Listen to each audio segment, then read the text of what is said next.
Hace 150.000 años el mundo estaba sumido en una era glaciar. Los casquetes polares avanzan. El nivel del mar desciende 120 metros. El norte de África es un inmenso desierto con pequeñas islas de verdor. En esas islas hay pequeños grupos de personas.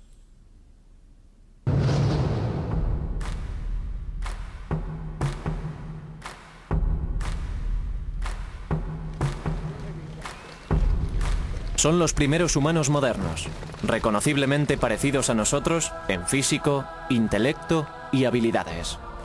Somos las mismas personas que ellos fueron. El cerebro que empezó a trabajar las primeras herramientas de piedra también nos llevó al espacio.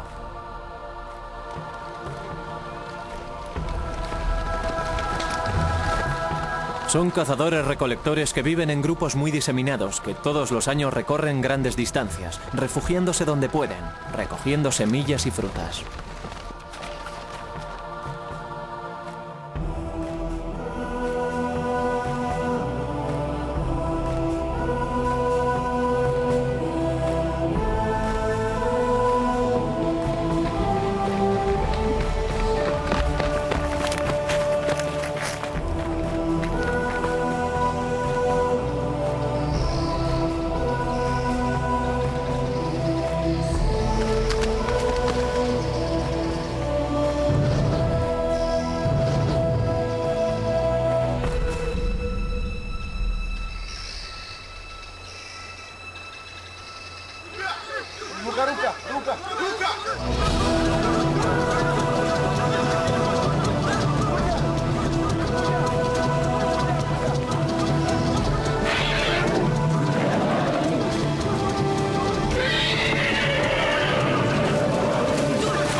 Hace 150.000 años la caza era la clave de la supervivencia. Eso explica muchas cosas sobre el modo en el que evolucionó la raza humana. Para la caza hacen falta unas ideas y una planificación esmeradas. Hacía falta una cooperación que exigía mayor inteligencia y una mayor capacidad para la comunicación. Los alimentos se compartían en el campamento, con lo que se lograba una unidad incluso mayor en el grupo. Nuestros antepasados llevaron una vida compleja y sofisticada, culturalmente distinta a la nuestra, pero con una capacidad total para el pensamiento abstracto y las necesidades familiares.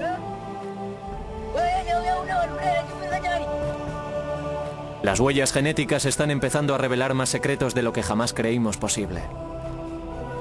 En solo 7.000 generaciones los humanos modernos salieron de África y penetraron en todos los rincones del mundo.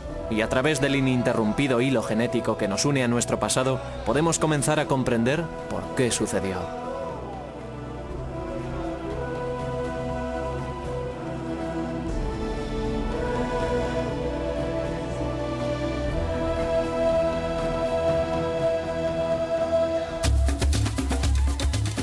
Los arqueólogos pueden contarnos con asombroso detalle cómo vivían los humanos modernos. Diseñaban las herramientas con esmero, comprendían las estaciones y sabían cuándo volvería la caza.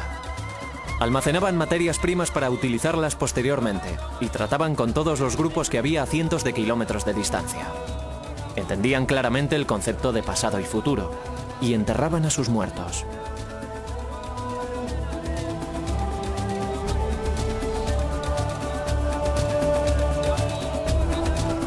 Todo esto lo sabemos por la arqueología, por las piedras y huesos de las excavaciones realizadas en el este de África, continuamente ocupada durante miles de años. Pero para comprender quiénes somos y de dónde procedemos, tenemos que observar nuestra herencia genética.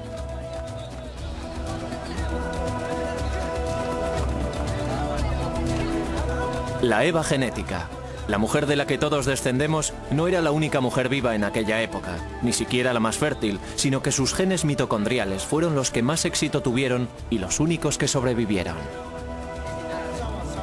Todos los seres humanos vivos en la actualidad podemos seguir el rastro de un linaje común ancestral hasta esta mujer a través de una parte singular de nuestro ADN, el ADN mitocondrial.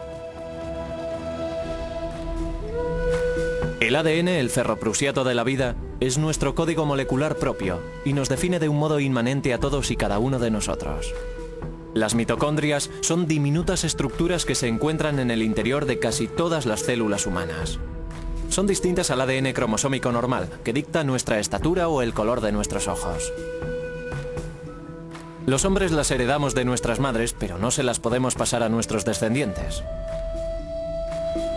En las mujeres pasan de madres a hijas a través de interminables generaciones, casi sin cambio alguno. Y así es como podemos seguir el rastro hasta nuestra Eva genética y sus hijas. Así que, escrito en su interior, está la historia de las mujeres del mundo y por lo tanto de la raza humana. África es el lugar de origen de todas las diversas especies humanas que poblaron este planeta. Este inmenso y aislado laboratorio natural moldeó a los humanos durante una infinidad de ciclos en los que se alternaban desierto y vegetación. Y son los registros climáticos los que nos dan la pista siguiente.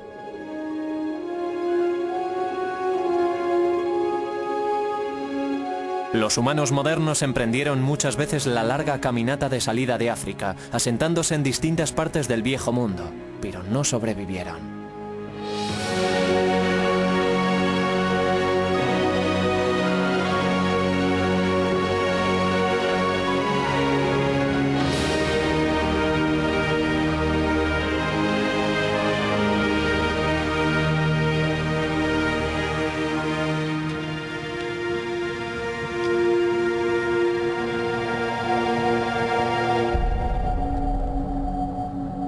Creo que en realidad la gente se fue de África por motivos bastante naturales.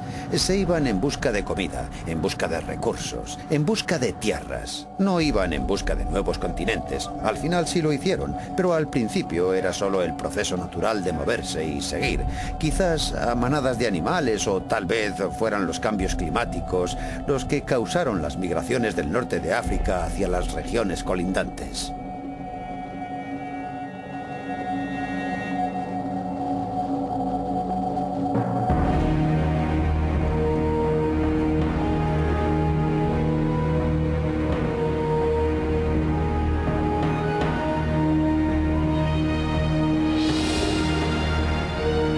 La lucha contra el ciclo de sequía e inundaciones fue la causa de que los cazadores-recolectores tuvieran que recorrer miles de kilómetros.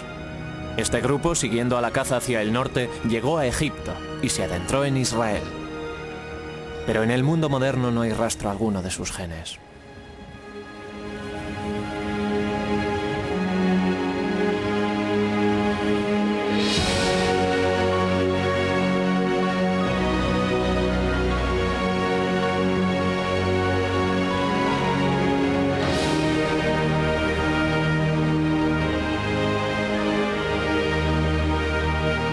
Los registros climáticos indican un breve pero devastador congelamiento global en el período en el que Oriente Próximo se convirtió en un inclemente desierto.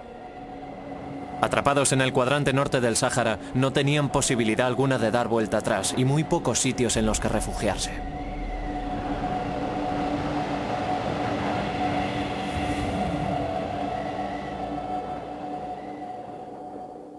No sobrevivieron ni ellos ni ninguno de su linaje. Fallecieron durante una intensa sequía hace unos 110.000 años. Sus huesos fueron descubiertos en las cuevas de Kafse, próximas a Nazaret, en Galilea, en 1933. 13 frágiles esqueletos. Uno de una mujer con un diminuto bebé a sus pies. Cuando se desenterraron estos huesos eran el esqueleto humano moderno y completo más antiguo de cuantos se habían encontrado. Los numerosos esqueletos que han sido encontrados en cuevas de Israel en las excavaciones de Kafse y Skul demuestran que ya había humanos fuera de África hace más de 100.000 años. Es posible que aquellos humanos modernos hubieran salido por el corredor del Nilo a través del Sinaí, adentrándose en Oriente Próximo, pero parece que no pasaron de allí. Tardarían 40.000 años en volver a intentarlo. Hace 80.000 años el mundo volvía a enfriarse. Una vez más avanzaban los casquetes polares secando las tierras. la vida se hizo mucho más difícil. A la vez que se secaba África, también lo hacía el agua potable. Los registros oceánicos nos muestran que el nivel del mar descendió drásticamente cuando el agua del mundo quedó atrapada en forma de hielo. Al dirigirse la caza hacia el norte, nuestros cazadores-recolectores se vieron obligados a convertirse en pescadores.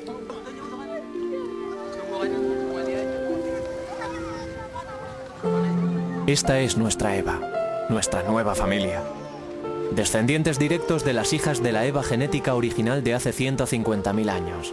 Ahora viven en la costa, sobreviven con lo que cosechan del mar. Los guerreros han vuelto sin comida y tienen que enfrentarse a los ancianos.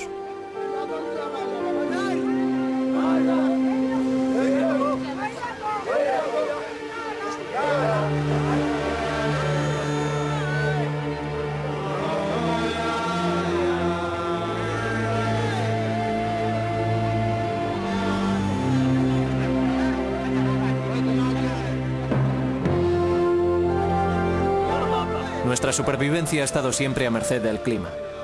Cuando los tiempos eran buenos podíamos llegar más lejos. Un radio mayor significaba más comida. Pero la edad del hielo congeló el mundo y los desiertos se echaron encima, obligando a nuestros grupos a quedarse en territorios más pequeños, amontonados contra la costa. Su dieta consistía en pescado, vieiras, ostras y almejas, pero el Mar Rojo se hizo mucho más salado, resultando así mucho más difíciles la pesca y el marisqueo.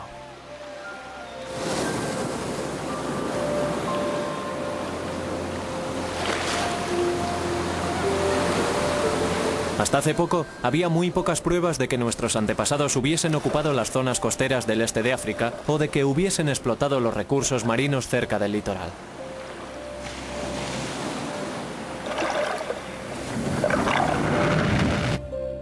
Este es Sifi Bergey, un geólogo. En 1999 formó parte de una expedición internacional que buscaba pruebas de la ocupación de Eritrea por parte de seres humanos modernos. En el Golfo de Zula, en el Mar Rojo, se encontraron con el extraordinario descubrimiento de herramientas de piedra incrustadas en un antiguo arrecife de corales fosilizados. La datación le dio al arrecife 125.000 años de antigüedad. Este es el primer bar de ostras conocido del mundo, con una longitud de 6,5 kilómetros y unos 15 metros por encima del actual nivel del mar. Es la prueba más antigua de marisqueo en cualquier lugar del mundo. Enterrados en él hay herramientas humanas junto con conchas fosilizadas de ostras, almejas y vieiras. Nos proporciona una prueba clarísima de que nuestros antepasados explotaban el mar. Esta es la unidad en la que entre los distintos estratos hay una capa en la base de grandes conchas de ostras y moluscos, y es bastante horizontal. Y esta es la plataforma sobre la que el hombre moderno caminaba y tiraba sus herramientas de piedra y algunas de las conchas de los moluscos que comían. Esta es un hacha de mano con un borde afilado y algunas de las conchas que cayeron de esta capa estratificada. Y utilizaban el hacha para romper las conchas y comer los moluscos. Y luego, una vez habían terminado, tiraban el hacha y las conchas y se dirigían al lugar siguiente. Pero esto no es lo más importante, ya que no se puede datar, sino lo que uno encuentra in situ, que es lo que le convierte en algo de tanta importancia. Si pueden ver esto, se trata de una herramienta obsidiana. La utilizaban para romper algunas de las ostras que ven aquí incrustadas. No se ve totalmente cerrada porque la golpearon y se comieron lo que había en su interior. Y estas son algunas de las importantes herramientas de piedra que fueron descubiertas. Este es el lugar, el primer lugar del mundo en el que se ha documentado la explotación de los recursos marinos.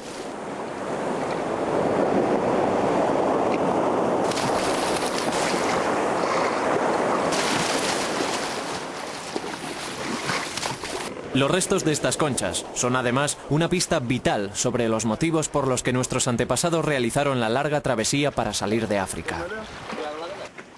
Con una dieta constante de alimentos marinos es posible que hubiesen sobrevivido más niños, pero su creciente número haría que la demanda de alimentos fuese aún más irremediable. Los campamentos como este acogerían solo a unos centenares. En un momento dado, solo había 10.000 humanos modernos vivos en todo el mundo. Éramos una especie en peligro de extinción, como lo son hoy los grandes simios.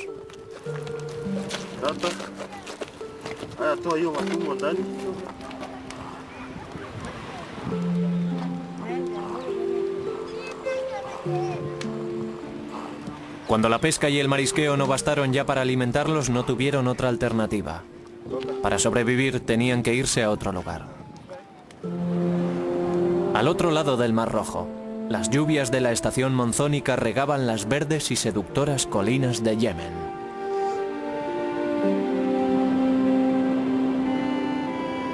Los científicos siempre pensaron que nuestros antepasados habían migrado de África muchas veces, grupo tras grupo, y se cree que siempre fueron hacia el norte, vía Egipto y el Israel moderno.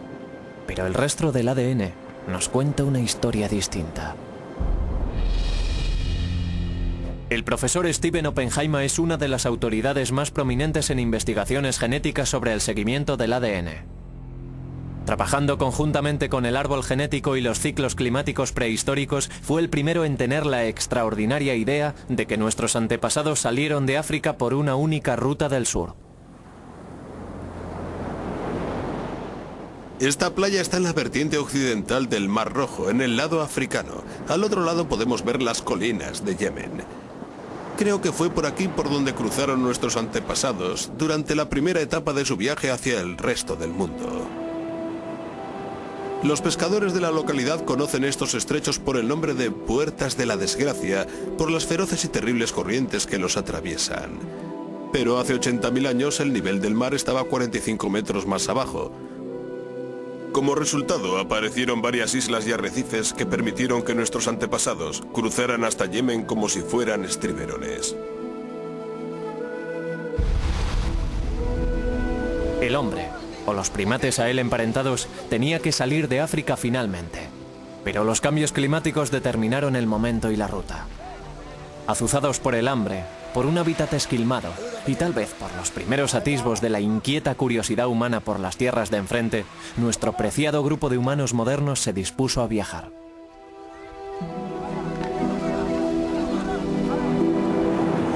Hay dos rutas de salida de África, por el norte del Mar Rojo a través del Istmo de Suez y adentrándose en Oriente Próximo, y la del sur por las Puertas de la Desgracia, adentrándose en Yemen y siguiendo por la costa sur de Arabia hasta la India. Ambas rutas son posibles. Es posible que para llegar al norte nuestros antepasados tuviesen que cruzar el desierto del Sáhara, y en aquellos tiempos era todavía más seco que en la actualidad. Aquí en el sur lo único que tenían que hacer era cruzar este estrecho tramo de agua. Solo hay 16 kilómetros hasta Yemen. Así que esta era una región a la que podían venir con confianza. Creo que esta playa jugó un papel muy importante en la historia humana, ya que creo que este es el lugar por el que nuestros antepasados cruzaron desde África a Yemen, dando el primer paso de su viaje hacia el resto del mundo.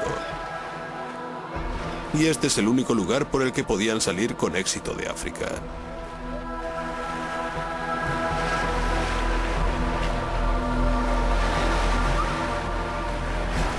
Creo que el viaje más importante jamás realizado por la raza humana comenzó aquí, en esta playa, hace 80.000 años.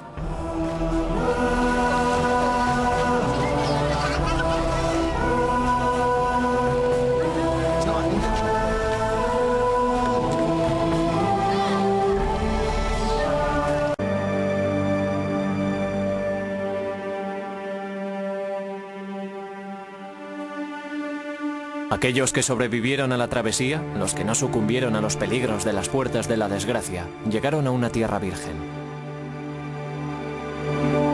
Esta es la nueva frontera situada al principio del resto del mundo.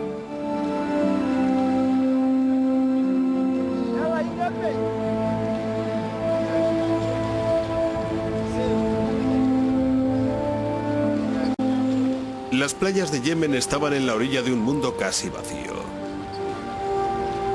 Nuestro grupo estaba formado por los primeros humanos modernos, los primeros de su especie en salir de África, en sobrevivir en este lugar en aquel momento.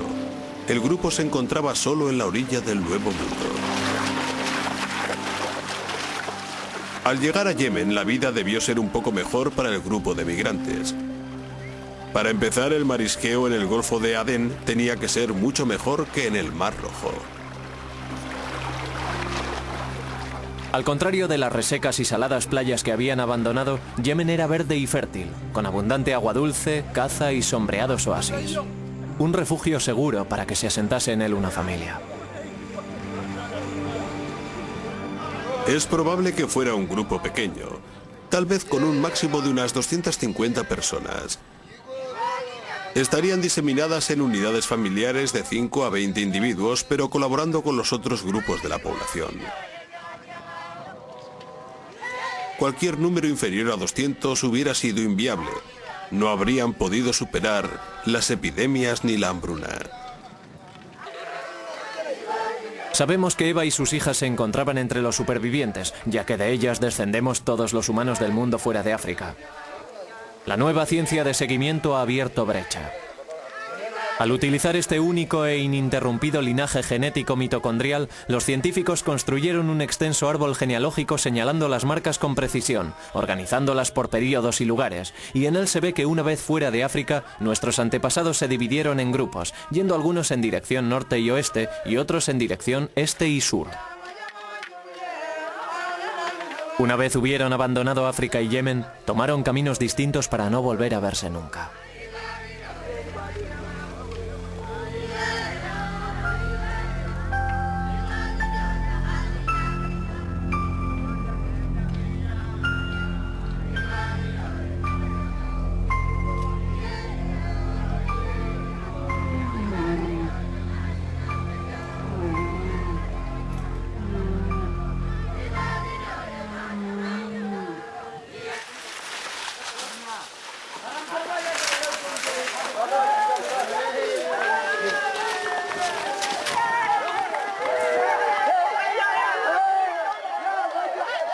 Cuando el grupo llegó aquí, traería una variedad de linajes africanos. En un grupo de 250 personas al menos había unos 5 o 6 linajes distintos. Pero si esa población se hubiese quedado aislada, al cabo de 1000 años, los linajes se habrían reducido más y más. El número total de la población habría permanecido inalterable. Es como una aldea galesa, una aldea en la montaña o una aldea italiana en las que tras varias generaciones todo el mundo tiene el mismo apellido. Este proceso de reducción de linajes se llama desviación y tiene lugar en todas las comunidades pequeñas y aisladas. Cuanto menor y más aislado sea el grupo, antes se reducirá a uno el linaje de ADN mitocondrial. No a una persona, ni siquiera a un grupo, sino a un linaje de ADN mitocondrial. Algunas mujeres no tienen hijas, algunas hijas no sobreviven, y así al final solo queda un linaje. Totalmente aislados, solo pueden procrear dentro del grupo. El mapa genético indica que harían falta 1000 años para que el linaje mitocondrial quedara reducido a uno. Un linaje genético compartido por todas las personas no africanas en todos los sitios y durante toda la historia.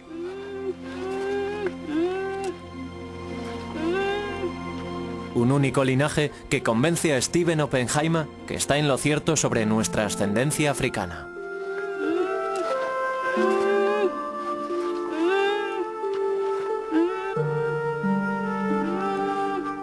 Creo que las implicaciones de un solo éxodo de África son enormes.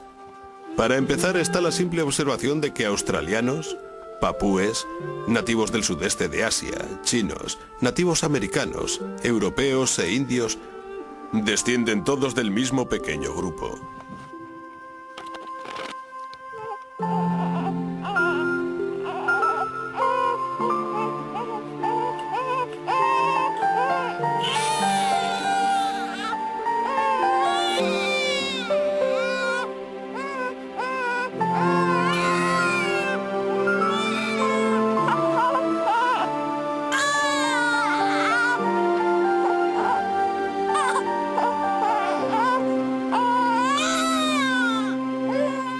Eso significa que este pequeño grupo se diversificó enormemente durante los 80.000 últimos años, creando poblaciones totalmente diferentes físicamente en distintas partes del mundo y que se adaptaron física y culturalmente a los nuevos entornos que encontraron y exploraron.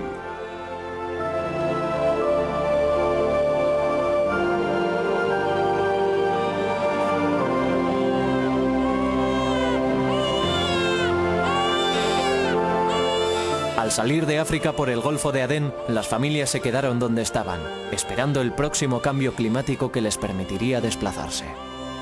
Sus descendientes serían los pueblos de Oriente Próximo, que se extenderían hacia Europa 40.000 años después, fundando las vibrantes y cosmopolitas ciudades que hoy conocemos.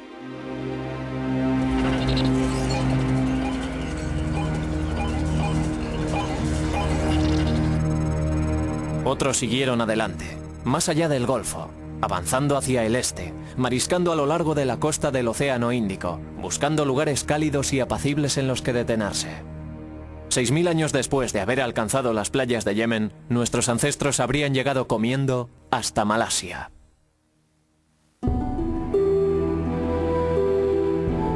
A 10.000 kilómetros de África, nuestra familia se encuentra en las profundidades de las selvas lluviosas del sudeste asiático. Estos son los descendientes de Eva, cazando en las junglas de Malasia, deambulando en pequeñas bandas, quedándose en un lugar el tiempo suficiente para recolectar la cosecha silvestre y después seguir adelante. Sus cuerpos empiezan a adaptarse a las condiciones de las selvas lluviosas. Al alejarse del ardiente sol africano, su piel se vuelve más clara y su estatura se reduce por la falta de carne. Al igual que los cazadores-recolectores de las junglas de hoy en día, se alimentan de pescado, ratas, ardillas y lagartos, de la caza que hay en la bóveda vegetal y de frutas y raíces. Se disfrazan y se camuflan para armonizar con el follaje, e imitan gritos de animales para engañar a sus presas.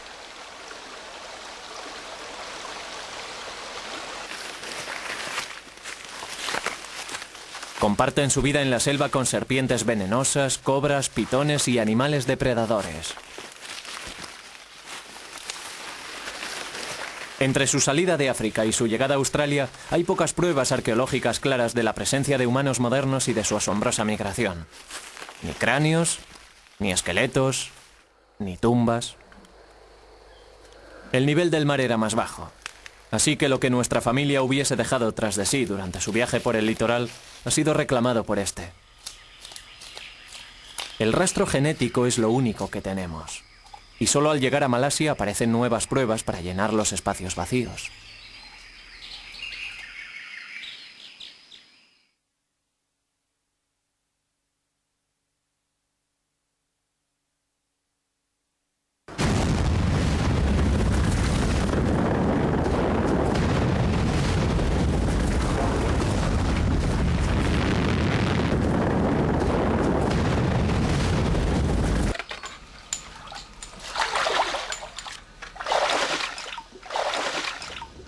La gran erupción de Toba, que tuvo lugar en Sumatra hace 74.000 años, fue la mayor explosión de los 2 últimos millones de años. La nube turbia alcanzó una altura de 40 kilómetros y sumió una buena parte del mundo en 6 años de invierno volcánico.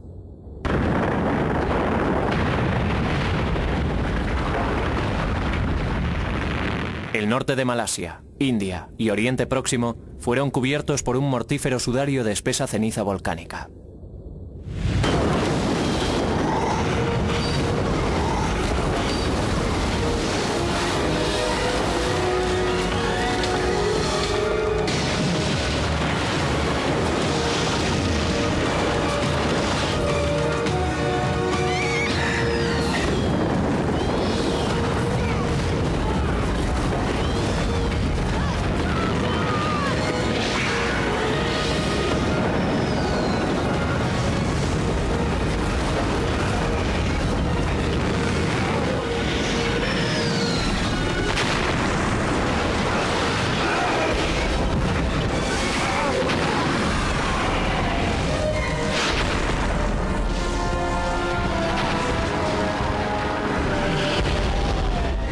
Estas toscas herramientas fueron encontradas en un valle boscoso llamado Kota Tampan, cerca de Penang.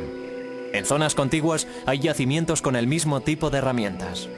Lo que hace que estas sean particularmente interesantes es que están incrustadas en una capa de ceniza de toba, con una datación de 74.000 años de antigüedad. La profesora Suraina Nayik estaba buscando el antiguo cauce de un río cuando se encontró con el yacimiento de Kota Tampan. Lo que había encontrado la profesora Nayik era un taller de herramientas de piedra al que se le pudo hacer una datación exacta de 74.000 años de antigüedad.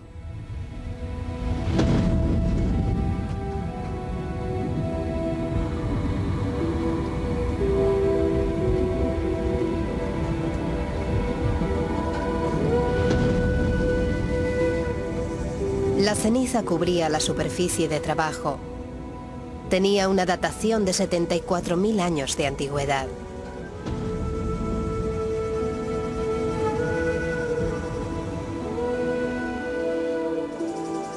Esto es un martillo de piedra que utilizaban, y ya ven que resulta muy cómodo asirlo con la mano. Y este es el canto que utilizaban. Esto es un hacha. Y es de un tipo de hachas que, digamos, abundan mucho en Asia y en el sudeste asiático. Lo que buscaban era el ángulo del borde. El ángulo del borde tenía que ser apropiado y el borde tenía que ser agudo. Esto se utilizaba para trabajos pesados. Es pesada, tiene un borde afilado y probablemente la empleasen para talar árboles. Nayik estaba convencida de que las dejaron allí unos hombres modernos. Kota Tampan también nos reveló a unos hombres que tenían una mente compleja. Toda su tecnología nos revela una mente racional, sistemática y organizada. La mente del Homo sapiens.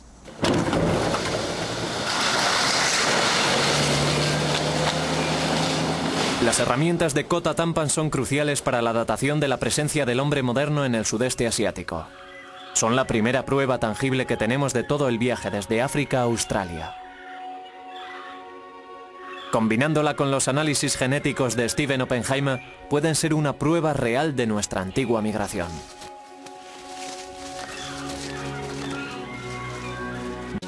En aquella época el nivel del mar estaba 48 metros más abajo. La mayor parte de las islas del sudeste asiático estaban unidas en la singular masa de tierra del continente Sunda. Los supervivientes del invierno volcánico de Toba llevarían nuestro viaje genético a su gran etapa siguiente, el desconocido continente de Australia.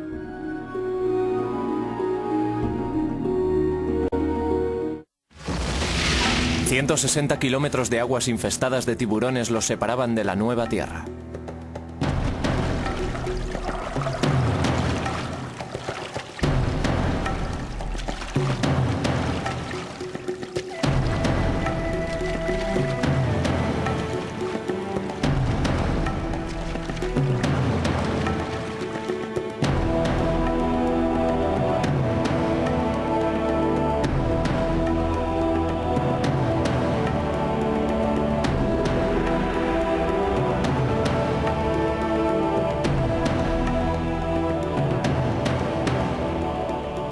Este es el segundo gran éxodo de la migración de la humanidad por el mundo. Pero esta vez no estaban las verdes colinas de Yemen para proporcionarles la comodidad de una llegada segura.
qué lo arriesgaron todo en una aventura tan peligrosa sin saber siquiera si al final encontrarían tierra?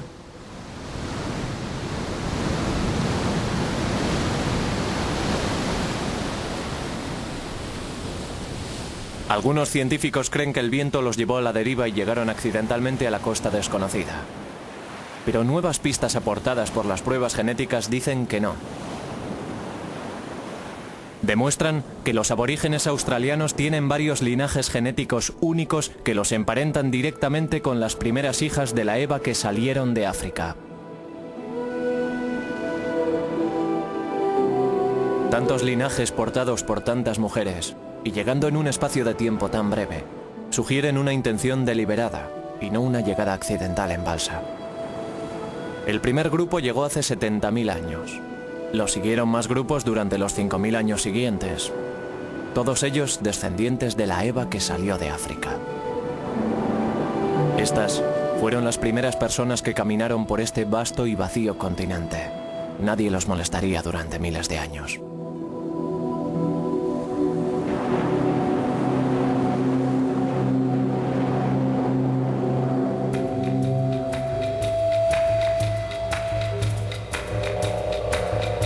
La Australia en la que se adentraron era el hogar de animales gigantescos, megafauna. Canguros de 3 metros de estatura y tortugas tan grandes como coches. Uno era el Geniornis, un ave gigantesca incapaz de volar. Las pinturas rupestres de las cuevas de este mundo desaparecido tienen una datación de 61.000 años de antigüedad. Pero de repente, 10.000 años después, aquel fantástico animal y toda la megafauna se habían extinguido. No hubo alteraciones climáticas, no hay grandes yacimientos de matanzas que nos indique un exceso de caza. Pero los humanos cambiamos el mundo en cualquier lugar en el que nos encontremos. La repentina extinción es una prueba de su presencia. Parece probable que nuestros antepasados destruyeran el ojoso hábitat con fuego, y los animales de tamaño mayor que se alimentaban de plantas simplemente murieron.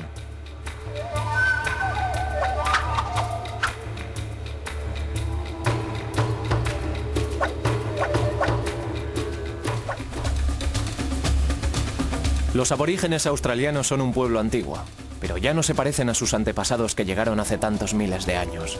Sus cuerpos se han adaptado, reteniendo algunas de las características necesarias para sobrevivir como cazadores-recolectores en el duro entorno del desierto. Bajo la piel, somos todos muy parecidos. Nuestro ADN muestra que descendemos de una combinación genética muy pequeña.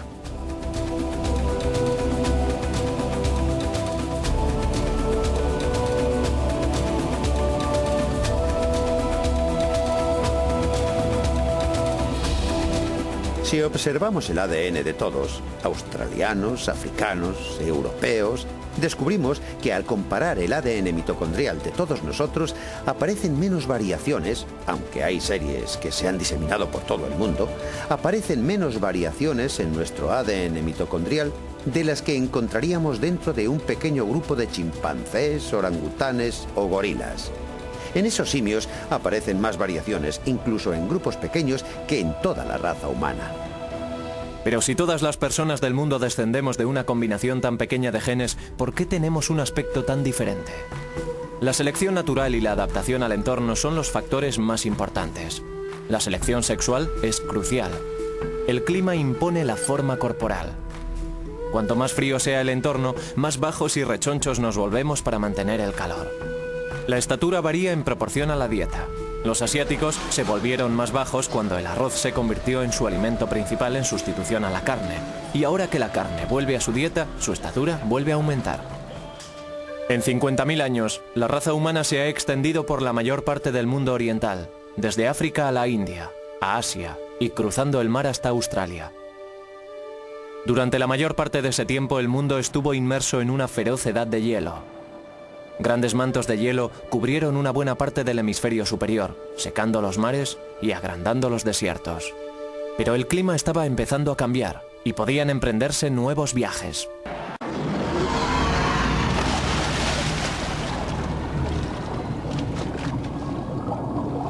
Durante la épica migración a lo largo de las playas desde África a Australia, nuestra familia fue dejando tras sí colonias que realizaron nuevos viajes por su cuenta. Un grupo se abrió camino a través de Asia, adentrándose en China y rebasando sus confines. Otro se dirigió al norte desde la India, llegando hasta las vastas estepas asiáticas tras dejar atrás el Himalaya. Y otro se quedó aquí, en el Golfo Arábigo.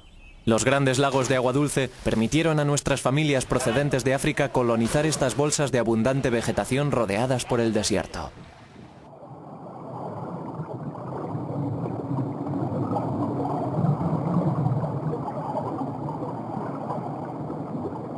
Esta zona estuvo ocupada continuamente durante 30.000 años. Sus huesos y artefactos quedaron sumergidos al ascender el nivel del mar.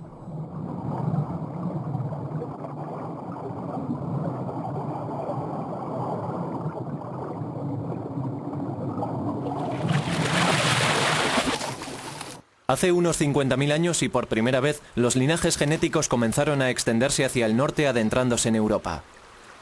Pero el período ha sido siempre un enigma.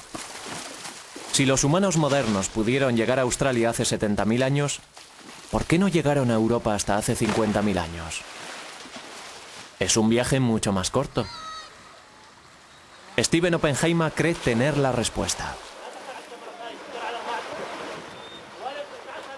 Creo que la respuesta es que se vieron obstaculizados. No pudieron llegar a Oriente Próximo, a Israel y al Líbano porque en medio había un gran desierto. El desierto formado por el de Arabia Saudita y el de Siria. Y hasta hace 50.000 años era absolutamente infranqueable.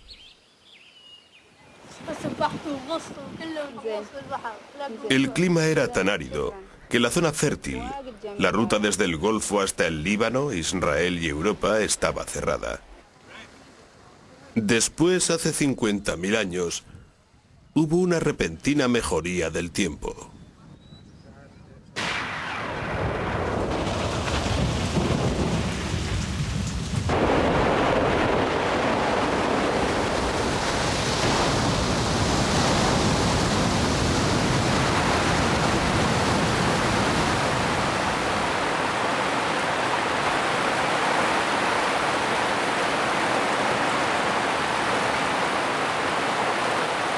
Después de siglos en los que predominó el desierto, llegaron las lluvias.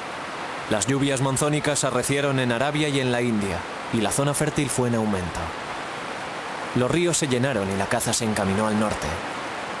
Nuestras familias y nuestros linajes genéticos fueron tras ella.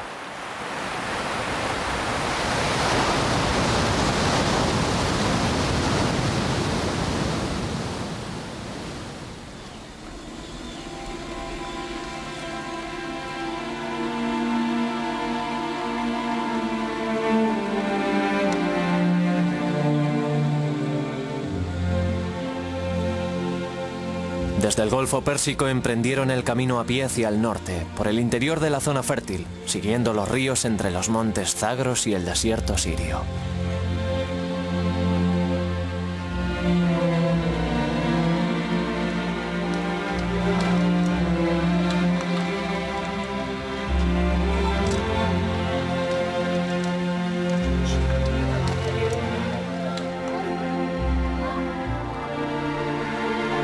Estas familias fundaron las primeras colonias prósperas en Oriente Próximo, Siria e Irán. La tierra que se encuentra entre los ríos Tigris y Éufrates, dos grandes ríos que fluyen de las tierras altas de Turquía, en el norte hasta el Golfo.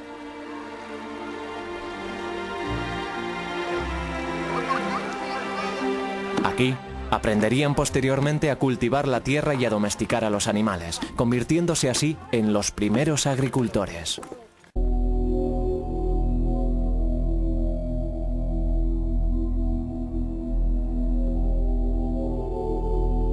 Desde estos puntos las familias se dispersaron rápidamente por el Mediterráneo, al sur a lo largo de la costa de Siria hasta el norte de África, al norte a través de Turquía, atravesando los Balcanes y adentrándose en Europa.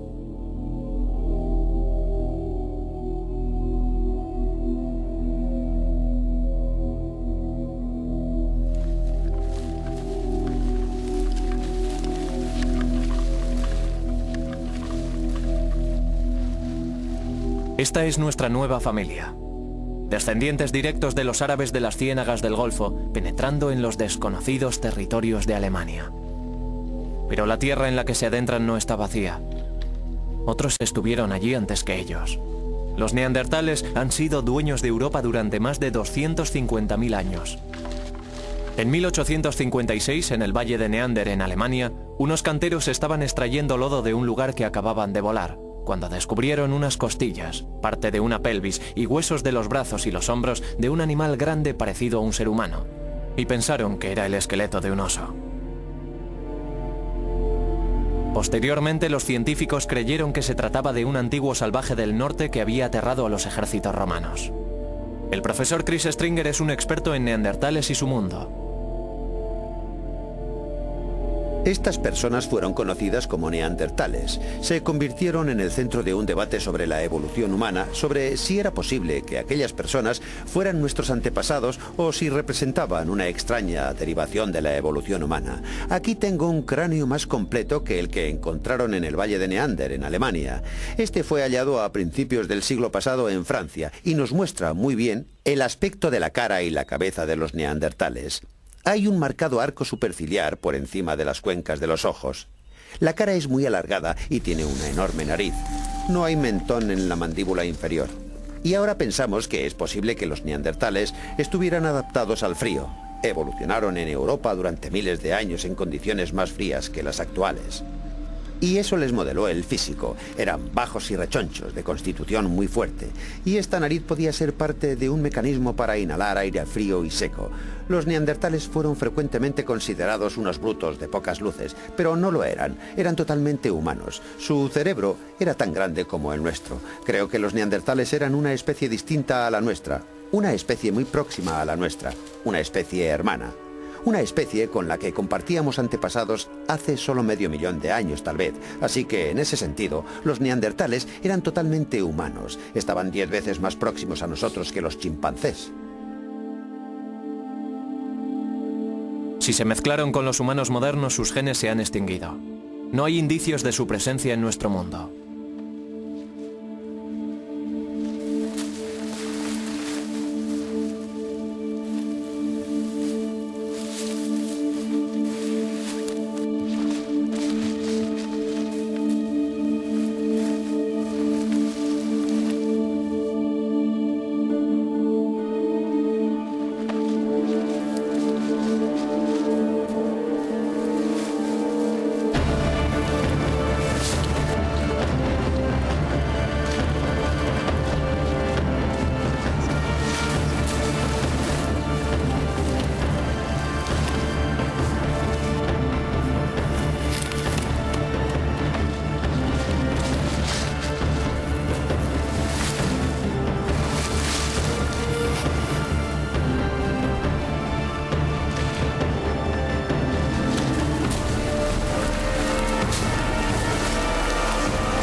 Al cabo de 10.000 años, los neandertales estaban ya extinguidos.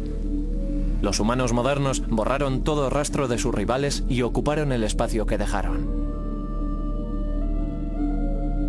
El motivo de su desaparición no está claro. Vivieron al lado del hombre moderno durante miles de años, pero es probable que al final los neandertales no pudieran adaptarse lo bastante rápidamente al nuevo mundo y a sus nuevos e ingeniosos rivales.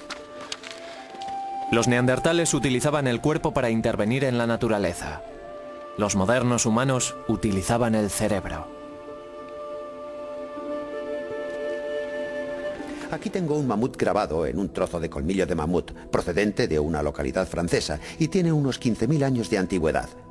Pero estas personas, estos primeros humanos modernos, los Cro-Magnon, no solo grababan en trozos de huesos y colmillos, también esculpían y tallaban, hacían modelos de arcilla y, por supuesto, pintaban las paredes de sus cuevas, y este arte data de hace al menos 35.000 años. Pintaron una gran variedad de cosas, a menudo los animales que cazaban, en algunos casos animales peligrosos, tales como leones o rinocerontes lanudos. En otros casos, ni siquiera podemos reconocer qué animales son los representados. Los animales parecen ser símbolos mágicos, seres imaginarios, y es posible que parte de este arte se utilizara en ceremonias y rituales de iniciación. Y es posible que una buena parte fuera creado en un estado de trance inducido por los chamanes por medio de su magia. Las poblaciones de humanos modernos han pasado de miles a millones. Hemos avanzado de cazadores-recolectores primitivos a agricultores y comerciantes, a habitar en pueblos y ciudades, y de dominios tribales a imperios. En 5000 generaciones hemos llegado al mundo moderno que hoy conocemos.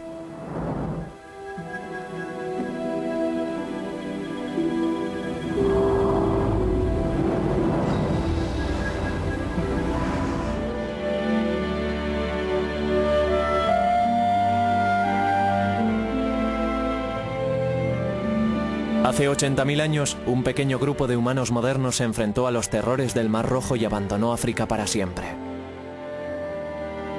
Se llevaron consigo el futuro del mundo. 10.000 años después, habían penetrado en todos los rincones de este. El viaje más importante e increíble que hemos realizado jamás. Por primera vez sabemos quiénes son. Sabemos de dónde procedemos.